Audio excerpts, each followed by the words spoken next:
Hey everybody, it's another edition of I Will You. I'm your life coach, Tim Campbell, and today's episode, we're going to tell you to slow down and enjoy the moments that matter.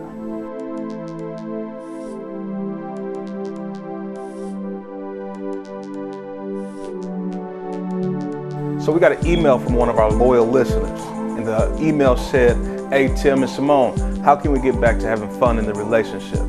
And that's a question that a lot of couples have. How can we get back to the fun, the sexiness of relationship, the fun that we have in exchange with one another? That's why you enter into the relationship, because you hoped for a better future with each other. And then you got into the business of relationship, and the relationship crystallized, and it became all about business. It became all about taking care of the kids, and it became about paying the bills, so you had to do what you had to do. I understand that. But what happens when all the romance, all the intimacy, all the fun that you used to have goes out the door? How can you get back to that? And I know what it says. I know what it is. Usually couples end up in that predicament by the song. There's a song that says, "They're gonna love me for my ambition," right? And it's that ambition that kills the romance and the love and the excitement and the happiness in the relationship. So you're asking the life coach, Tim, how is ambition hindering my relationship? And I'm going to tell you why. You seen that movie, The Pursuit of Happiness, with Will Smith? You remember that? It was about him pursuing his dreams. And it showed him in the sleeping in the bathrooms, sleeping on the streets, losing his apartment, running around with his little son. But he did all of that in the pursuit of happiness, that one day everything that I'm striving for is going to bring about happiness. And I understand that when we enter in relationships, we all have interpretations of what happiness is going to look like for you.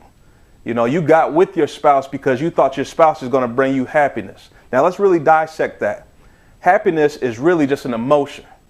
You're not caught up into, you're caught up into a specific event, but the specific event is vanity. Right? What you really are after is the emotion. So when you finish college, you'll get that good job, or you'll get that car, and you'll get that house, and that's not what brings you happiness. But what you're feeling is the smile on your face. You're feeling the picture of in that pursuit of happiness. You're picturing the emotions that you're going to feel, the joy that you're going to feel that one day. And I'm here to tell you that cars, houses, jobs do not bring you happiness. That feeling that you're after, that you're pursuing after, you know, that's the reason why you go spend long hours at work. That's why you spend all that time in school. That feeling that you want to feel, you can feel it right now. You don't have to wait for that. And a lot of times couples get together and they're waiting to be happy. And that's a misconception. You don't have to wait to be happy. You don't have to wait to enjoy one another. You don't have to wait to have fun. When we get $1 million in the bank, when we get 50,000 in the bank, when we get a full-time job and we don't have to worry about these bills, that's when I'll be happy. No, no, no. You're off to a wrong page if you're thinking like that. You got to realign it. So there's two people in the relationship. Both of you have different interpretations of what happiness looks like. You know, for your husband, your happiness may look like being stable. For the wife, it may look like being secure, being connected, you know, being emotionally involved. And a lot of times, especially when the kids enter into the picture, we push it off to a future event. Okay? Now, how can we get back to the intimacy? How can we get back to the sexiness? How can we get back to enjoying one another? You got to redefine what you're pursuing after. You got to redefine what happiness really means. And at the end of the day, at the core of happiness, that redefinition should say, you in my life. That's what happiness is really about, me enjoying you, right? It's not no future event. It's not security. It's not that variety that we seek after, that excitement that we're looking after in life. That's why we get that syndrome. The grass is always greener on the other side. The grass is not greener on the other side. So this is the advice that I got for you. Today, I want you to slow down and examine what you really got.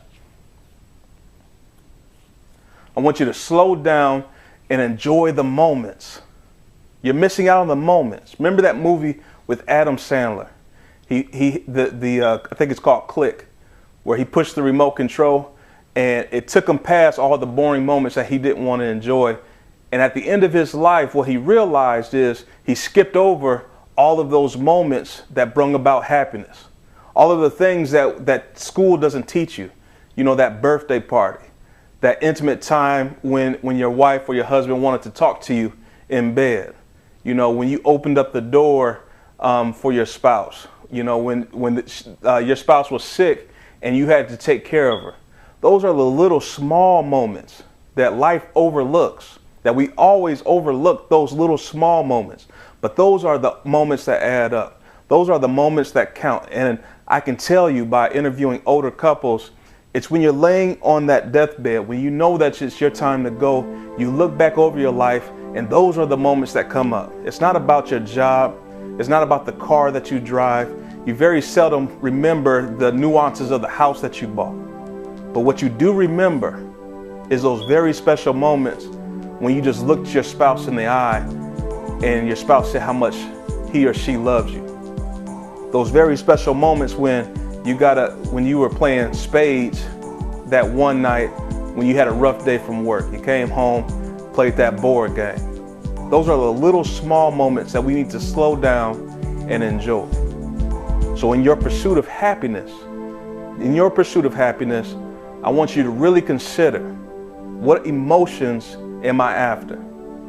And I want you to start experiencing those emotions right now. I want you to redefine your situation and really dig into what really makes me happy. Hey everybody, me and my wife would love to stay in contact with you. To do so, we've created a Facebook page.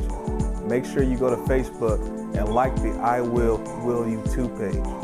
Also, visit our homepage, iwillwillyou.com, and leave us a message. You can browse through some of our old videos, like some of the old videos, but more importantly, we want to interact with you. So let us know what you think of the videos, and we'll get back with you. You can hit us up at info@iwillwillyou.com, and we'll talk to you later.